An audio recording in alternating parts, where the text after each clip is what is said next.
খুব কষ্টে আছি, খুব কষ্টে আছি।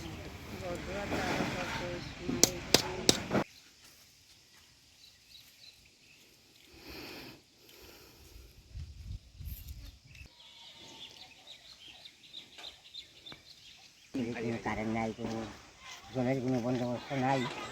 হ্যাঁ, যা 5-6 মাস ধরে হলো না, কারেন্ট না, কোনো কিছু না। আর এবার যখন যে সময় আসলাম, আমরা কারেন্ট আসলো, জল আসলো, রাস্তাঘাট আসলো, সব কিছু আসলো।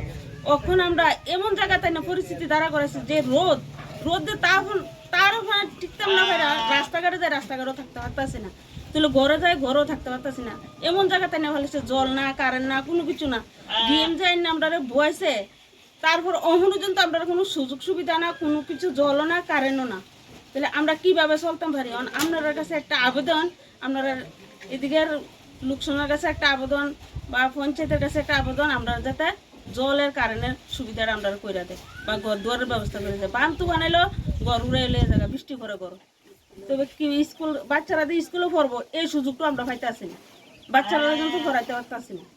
আমরা কিভাবে বাস্তবে করতাম? আমরা এখন আপনার কাছে আজ্জুর করে শুধু আমরা এটাই অনুরোধ চাই আপনার কাছে, আমরা যাতে বাচ্চারারও পড়াইতাম পারি বা আমরা যাতে একটু শান্তিভাবে খাইতে পারি, থাকতে পারি। আমরা আর আগে আগে যেইভাবে আসিলাম এইভাবে তো শান্তি আমরা দেয়, বিদ্যুতের কারণে, জলের, যাতে বাচ্চারা পড়ালেখাও করতে পারি। আমরা এতটুকুই